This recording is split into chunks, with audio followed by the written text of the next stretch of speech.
Berbicara, kembali lagi bersama saya Sahara di Kaum Berbicara Podcast bersama Bapak Herman. Nah, boleh Bapak nih mungkin perkenalkan diri dulu Bapak ke teman-teman kita yang nonton. Baik, Assalamualaikum warahmatullahi wabarakatuh. Waalaikumsalam. Ya, nama saya Herman Felani. Saat ini alhamdulillah dikasih amanah menjabat sebagai Kepala TPQ di Masjid Raya Bintaro Jaya, Sektor 9. Itu alhamdulillah dari tahun 2005 ya. Wah, lama banget ya teman-teman, ternyata dari pas aku lahir. Iya, aku 2005 dan ternyata sama nih, kita masih 17 tahun gitu. Oke. Kita nih berawal dari ini Kak, dari anak-anak yang 35 anak. TPQ saat ini kita jumlahnya 630 kurang lebih. Wah, ternyata dari 35 sampai ke 600 anak nih teman-teman. Iya, Oke. Nah, oke Pak, kita hari ini akan mengangkat judul yaitu melahirkan generasi akhlakul karimah. Nah, tapi sebelum kita masuk ke inti, kita akan tanya-tanya dulu nih sedikit tentang generasi akhlakul karimah ke Bapak Herman. Nah, Pak, menurut Bapak nih bagaimana pandangan Bapak terhadap generasi muda sekarang ini? Generasi muda sekarang yang kita lihat ya, banyak kegiatan-kegiatan yang sebenarnya mengarah ke hal-hal yang kurang bermanfaat ya. Betul. Ya, salah satunya banyak anak-anak muda ataupun anak-anak yang tidak diajarkan sejak dini untuk mencintai masjid. Oke. Padahal zaman dulu, zaman orang-orang tua kita tuh habis maghrib, ayo ngaji, ayo ke masjid. Tujuannya salah satunya adalah cinta masjid. Dengan cinta masjid, insya Allah kegiatan-kegiatan yang ada di masjid bisa sangat bermanfaat nih untuk anak-anak. Nah, seperti itu. Iya Pak, berarti kan itu lebih ke menghabis waktu di masjid ya. Betul. Nah, itu tuh kegiatan seperti apa sih Pak yang perlu mereka lakukan? Sebenarnya di masjid itu kegiatannya cukup banyak ya. Salah satunya di Masjid Raya Bintaro Jaya. Ini kan ada kegiatan yang memang anak muda yang luar biasa seperti remisya contohnya. Itu biasanya untuk anak-anak SMA sampai atas, sampai anak-anak kuliah. Kalau yang di bawahnya SMP, SD, TK, nah ini kita ada namanya TPQ Masjid Raya Bintaro Jaya. Oke nih teman-teman. Ya sebelum itu aku mau nanya juga nih, apa sih itu generasi akhlakul karimah menurut Bapak? Generasi akhlakul karimah adalah generasi yang mengedepankan akhlak, adab, tingkah laku yang baik ya, sesuai dengan tuntunan dari Rasulullah SAW. Jadi ketika misalkan masuk dengan mengucap salam, terus adab terhadap orang yang lebih tua bagaimana, terus adab ketika makan dan lain-lain, itu bagian dari akhlak ya. Seperti itu, akhlakul karimah, adab yang baik. Itu insya Allah Islam sudah mencontohkan. Nah, itu dia tadi teman-teman pandangan Bapak Herman terhadap generasi akhlakul karimah. Oke nih, tadi kan di awal Pak Herman bilang kalau misalnya ada di sini ada program namanya TPQ ya Pak. Betul. Nah, itu bisa untuk dari yang SMP, SD sampai ke TK. Betul. Nah, itu bisa dimanfaatkan oleh anak-anak muda zaman sekarang agar lebih memanfaatkan waktunya dengan hal yang positif. Oke, kita sekarang mau tanya-tanya soal TPQ ke narasumbernya langsung, ke ketua TPQ-nya langsung tentang TPQ yang ada di MRBJ ini. Nah, pertama nih Pak, TPQ itu apa sih Pak? Kita kayaknya banyak yang belum tahu nih ya TPQ. Asing ya, masih asing gitu. Asing nih TPQ nih kayaknya. Iya, TPQ itu singkatan kepanjangan dari Taman Pendidikan Al-Qur'an. Mungkin dulu kita familiar itu dengan TPA. Taman Pendidikan Al-Qur'an. Tapi TPA ini banyak nih sekarang maknanya. Ada tempat penitipan anak, ya kan, terus dan lain-lain gitu. Betul. Jadi kita akhirnya ya buat dengan TPQ, namanya Taman Pendidikan Al-Qur'an. Taman itu kan kalau kita imajinasi kita, taman itu tempat yang indah, tempat yang tempat bermain. Kurang lebih TPQ sama seperti itu, karena ketika kita mengajarkan anak-anak kita tidak bisa samakan dengan pembelajaran di SMA ataupun perkuliahan dengan metode ceramah. Jadi kita mengajak anak bermain sambil belajar, agar materi yang kita ajarkan ke anak-anak pun ya bisa mudah mereka terima. Seperti itu. Ternyata ini lebih kayak dimodifikasi saja ya Pak, nama TPQ dari TPA ke TPQ gitu. Ternyata dimodifikasi. Jadi Taman Pendidikan Al-Qur'an. Gitu, sama aja sebenarnya teman-teman. Yang kedua nih Pak, tujuan didirikannya TPQ di MRBJ ini apa sih Pak? Tujuannya salah satunya adalah yang pertama agar kita bisa memfasilitasi anak-anak atau generasi yang memang saat ini usianya masih kecil-kecil untuk bisa ada kegiatan yang positif tadi salah satunya dengan pendidikan mengaji di sini. Yang tadi saya sampaikan bahwa ini kan setiap hari ini pasti akan ada kelahiran dan juga kematian ya. Itu pun memang udah bagian dari takdirnya Allah. Jadi sayang banget kalau di MRBJ Masjid Besar ini tidak kita fasilitasi pendidikan anak yang kecil nih. Iya, betul. Alhamdulillah ya kita ada TPQ yang tadi saya cerita di awal. Yang awalnya kita hanya punya 35 santri, sekarang 630. Banyak banget. Masya Allah ya, itu Allah yang mudahin semuanya. Jadi bukan kita yang hebat tapi Allah yang mudahin. Jadi salah satunya tujuannya supaya anak cinta masjid, supaya ada fasilitas untuk mengaji di TPQ di MRBJ. Oke. Nah itu ternyata tujuannya adalah untuk agar mereka yang kecil-kecil nih, anak-anak nih bisa lebih cinta masjid dan dari maksudnya sejak kecil gitu. Oke teman-teman, yang ketiga nih, tanya selanjutnya. TPQ ini kan untuk anak-anak ya berarti ya Pak? Iya. Dari SMP, SD, TK dan bawahnya lagi ada nggak Pak? Enggak ada. Oh gitu. Nah ini tuh dari umur berapa aja sih Pak kalau boleh tahu? Umur 4 tahun.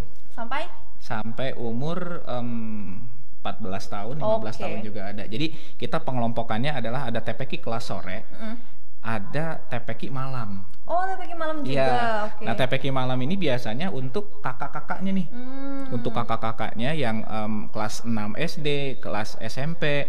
Karena mereka kan pulang sekolah nih udah sore. Iya, betul. Jam 4:30, jam 5. Jadi ketika ngejar ke sini buat TPQ mereka nggak akan bisa. Oh iya. Jadi mereka TPQ-nya malam, pada maghrib gitu. Sampai di jam 8. Berarti untuk yang berarti ada yang tingkat kecil itu di kelompokannya gimana ini kecil? Pengelompokannya kita ini berdasarkan usia. Usia 4 sampai 5 tahun ada kelas sendiri namanya kelas, kita kan pakai metode tilawati jadinya pratilawati.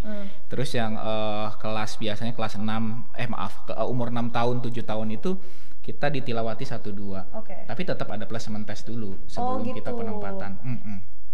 Tilawati itu apa sih Pak? Tilawati itu metode membaca Al-Quran. Jadi kalau dulu kan kita familiar tuh Iqra ya. Nah sekarang ada tilawati, ada metode kiroati, ada metode umi. Nah kita pakainya di TPQ MRBJ ini metode tilawati. Cara cepat belajar membaca Al-Quran menggunakan lagu, menggunakan nada. Gitu. Iya, berarti kan Bapak bilang ada tesnya dulu ya. Berarti ini sebelum masuk ke sini kita dites dulu anak-anaknya atau gimana? Iya. Oh gitu. Jadi kita pembukaannya itu memang tidak seperti sekolah pada umumnya ya. Misalkan di bulan Juli enggak. Jadi kita tergantung dari pertemuan. Pertemuannya sudah habis, anak-anak ujian, baru kita melaksanakan ujian akhir. Ujian akhir itu sebelum melaksanakan ujian akhir kita sudah buka kelas baru nih. Jadi anak-anak yang sore, yang besar-besar kita naikin ke kelas malam supaya ada kuota nih untuk yang kelas sore. Iya betul. Jadi kemudian naik kelas gitu. Betul. Nih saya cerita kemarin ketika di bulan Juli kalau nggak salah kita penerimaan di media sosial itu formnya kita taruh di situ secara online. Itu kurang lebih 10 menit itu langsung. Langsung penuh. Masya Allah ya teman-teman. Kita hanya nyiapin waktu itu 60 kuota, alhamdulillah penuh. Langsung semuanya habis semua. Habis. Alhamdulillah. Bahkan sampai sekarang masih ada yang waiting list nanya-nanya gitu. nih. Iya. Alah gitu guys. Ternyata banyak banget nih yang penasaran dan tertarik sama TPQ MRBJ. Oke Pak, ini kita mau tanya juga nih, kegiatan apa aja sih Pak yang dilakukan di TPQ ini selain mengaji ya? Iya. Kegiatan materi pokoknya pasti tilawati dan Quran ya. Terus materi penunjangnya ada bacaan-bacaan sholat, terus praktek praktek sholat juga ada, terus doa-doa harian, adab juga ada. Jadi adab makan, adab mau minum, adab masuk toilet, adab terhadap orang tua itu kita ajarkan ke anak-anak dengan harapan pembiasaan di sini bisa tertular ke rumah. Benar-benar. Seperti itu. Jadi selain itu kan materi yang memang kita ajarkan di kelas ya, kita juga ada materi lain. kayak misalkan peringatan hari-hari besar Islam, contohnya manasik haji. Ya. Oh ada itu manasik.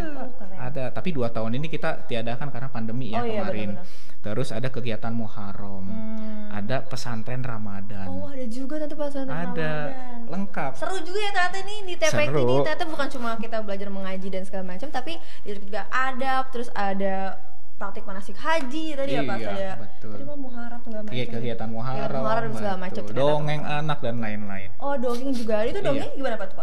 Kalau dongeng itu biasanya kita adakan setiap pengambilan rapot, anak-anak dihibur tuh. Mungkin kalau sekolah itu kelas meeting kali ya. Oh iya. Nah kita kurang lebih sebelum pengambilan rapot ataupun setelah kita adakan dongeng, kita undang dari luar, anak-anak hadir. Oh, itu biasanya tentang apa sih Pak dongengnya? Dongengnya bisa tentang sirah nabawi. Oh, gitu. Tentang akhlak. Itu. Tapi dalam bentuk kayak animasi gitu biar apa gimana? Ya, ada animasi, ada yang memang pendongeng kan macam-macam nih, ada yang menggunakan lagu, ada yang menggunakan suara, dia pakai suara binatang dan lain-lain. Oh, seperti gitu. Itu. Nah, kita bergantian pendongengnya, nggak itu aja. Oh, gitu. Itu pendongengnya dari ustazah dari pengajar sini dari luar. Oh, dari luar. Okay. Kalau dari ustazah sini itu mereka di kelas masing-masing. Oh, gitu. Oke, teman-teman. Ini menarik banget nih karena TPK di sini selain ada mengaji, suka misalnya mau berbagi rapot gitu ya Pak. Ternyata ada kelas meetingnya, yaitu ada kegiatan mendongeng nih teman-teman. Oke nih Pak, terakhir untuk pertanyaan TPK-nya. TPK ini dilaksanakan di hari apa sampai hari apa dan di jam berapa, biar kita lebih lengkap lagi nih informasinya ke penonton. Siap, ya teman-teman. TPK itu ada di ada pilihan ya. Ada pilihan yang pertama Senin, Rabu, Jumat. Oke, Senin, Rabu, Jumat. Jam 4 sampai jam 17.30. Jadi pukul 16 sampai 17.30. Yang kedua ada Selasa Kamis. Selasa Kamis sama jamnya jam 4 sampai jam setengah 6 sore. Yang ketiga ini kelas SPK. SPK ini yang malam. Harinya hanya Selasa Kamis. Waktunya ba'da maghrib sampai jam 8. Teman-teman, itu jadi catat ya teman-teman, ternyata ada di hari Senin, Rabu, Jumat. Itu untuk jam 4 sampai jam setengah 6. Ada juga yang Selasa Kamis jam sama jam 16 sampai setengah 6. Juga untuk SPK itu untuk yang di atasnya, untuk SMP itu dari Selasa dan Kamis. Jamnya jam habis pada maghrib sampai jam 8. Oke teman-teman. Nah, kita mau tanya juga nih dari segi tenaga pengajar gitu. Itu bagaimana sih Pak tentang dari segi kualifikasinya mungkin atau dari kualitasnya gitu? Alhamdulillah tenaga pengajar kita semua sudah syahadah. Syahadah itu sertifikasi ya. Sertifikasi Quran semua, metode tilawati. Saat ini kita mempunyai 80 pengajar. Oh, banyak guys. Iya, jadi mereka itu dari kampus ada dari UIN, IIKI, UNJ, UMJ. Alhamdulillah mereka ya tergabung di sini. Jadi ketika kita rekrutmen guru baru, kita buka itu biasanya ratusan tuh yang melamar. Gitu. Kita ada tesnya, satu tes bacaan Quran, wajib nih. Karena yang kita ajarkan adalah Al-Quran. Yang kedua adalah micro teaching. Micro teaching itu apa ya? Micro teaching itu cara mengajar. Jadi yang kita pilih itu bener-bener passionnya tuh guru. Benar. Kan ada, mohon maaf ya, yang hebat, yang pinter, tapi dia passionnya bukan guru. Iya betul. Maksudnya tidak kurang peka gitu terhadap anak lagi ngapain dan lain-lain seperti itu. Yang ketiga adalah interview itu kita sepakati ngajar setiap hari ini jam sekian, mau atau enggak nih, seperti itu, bisa enggak gitu. Komitmen untuk mengajar seperti itu. Jadi yang kita pilih adalah sesuai dengan kualifikasi yang emang udah kita SOP-nya di sinilah kita patenkan nih kayak gini seperti itu. Oke teman-teman, nanti itu ya teman dari segi kualifikasinya dan dari segi kualitas pengajar-pengajar di sini ternyata emang udah terpercaya dan kualitasnya sudah bagus lah gitu istilahnya, karena melewati beberapa tes nih teman-teman sebelum masuk untuk menjadi pengajar di sini gitu. Nah, nih Pak, kita kan di sini mengangkat judul generasi Akhlakul Karimah nih Pak. Nah, kegiatan apa aja sih Pak yang di TPK Knowledge ini yang dapat membangun melahirkan generasi Akhlakul Karimah? Salah satunya sebenarnya kita pembiasaan ya. Pembiasaan yang pertama dari anak-anak masuk ke kelas, mereka sudah dibiasakan dilatih tentang adab. Sebenarnya sih dari pas mereka masuk pun masuk menuju masjid, mereka harus buka sepatu atau buka sendal, terus mereka harus ambil sepatunya, ditempati di tempat yang sudah kita siapkan. Itu kan salah satu adab ya. Jadi tidak berantakan gitu ya. Yang kedua, ketika mereka masuk kelas, mereka udah harus mengucap salam. Salam, setelah itu mereka cium tangan ustadz-ustazahnya, itu kan bagian dari adab. Terus mereka duduk rapi, mereka disiplin, setelah pulang harus menjaga kebersihan. Setelah itu mereka pamitan, doa, salim lagi. Jadi dari awal masuk kita sudah menerapkan adab kepada mereka, bahwa kayak misalkan mau pulang mereka harus merapikan meja sendiri. Itu sebagai bentuk tanggung jawab mereka, bahwa barang yang mereka habis gunakan mereka harus merapikan kembali. Betul sekali. Karena ya pembiasaan itu kan perlu, dan mudah-mudahan itu jadi terbiasa di rumah.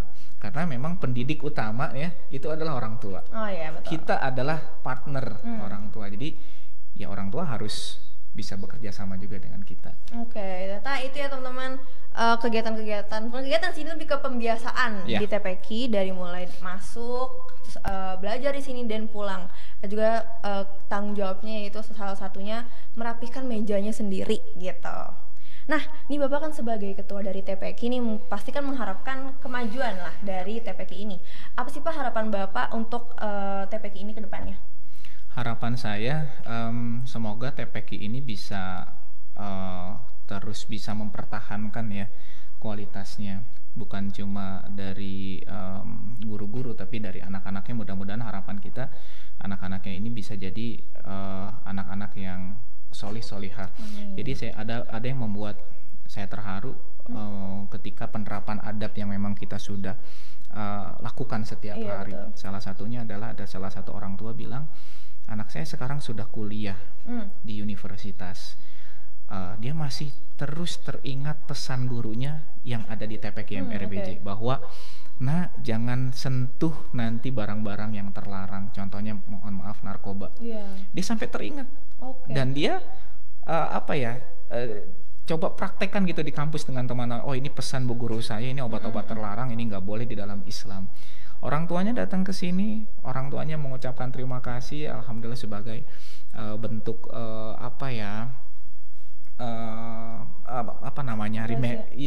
reminder yang setiap kali ustazahnya bilang, ini obat-obat yang terlarang, ini jangan disentuh. Itu untuk anak-anak yang besar ya, biasanya anak-anak yang kelas 5, kelas 6. Ini haram, benda haram, ini benda halal, yang halal, seperti itu. Jadi masih teringat sampai sekarang.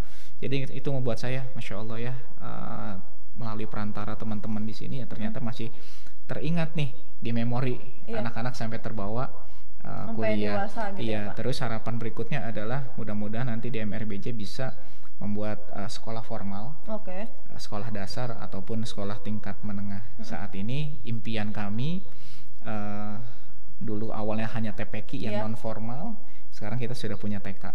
TK pagi. Di MRBJ Pak. Betul, TK pagi di MRBJ. Nah, ini harapan kita mudah-mudahan nanti bisa berkembang menjadi sekolah dasar. Wow, itu dia tadi ya teman-teman, harapan dari Bapak Herman terhadap TPQ ini yang ternyata sudah berkembang jadi TK dan insya Allah nantinya akan berkembang menjadi sekolah dasar. Seperti itu. Insya Allah. Itu tadi teman-teman penjelasan dari Bapak Herman terkait dengan TPQ MRBJ. Terima kasih Bapak sudah menyempatkan waktunya untuk datang ke sini. Sobat bicara, ingat yang tadi Pak Herman bilang, bahwa manfaatkan waktu kalian untuk hal-hal yang positif, salah satunya yaitu mengaji. Apalagi untuk teman-teman nih yang masih SMP ataupun SD ataupun TK, kan ada adik kalian mungkin mungkin bisa memanfaatkan waktu kalian dengan hal yang positif seperti mengaji, salah satunya di TPQ MRBJ ini teman-teman. Nah, kalau untuk teman-teman yang tertarik untuk masuk ke TPQ ini, teman-teman bisa langsung ke sosial medianya yaitu @TPQ_MRBJ. Di situ ada informasi apa aja sih Pak, kalau boleh tahu? Informasi pendaftaran itu ada di situ. Terus kegiatan-kegiatan yang memang ada di TPQ. Kegiatan TPQ. Terus ada konten-konten yang tentunya bisa membuat kita bersemangat untuk belajar Al-Quran. Ada konten-konten yang bisa motivasi lah. Betul. Itu konten motivasi untuk belajar Al-Quran. Teman-teman, segitu dulu dari kita hari ini. Kurang lebih mohon maaf. Wassalamualaikum warahmatullahi wabarakatuh. Waalaikumsalam. Terima kasih Bapak. Ya, sama-sama.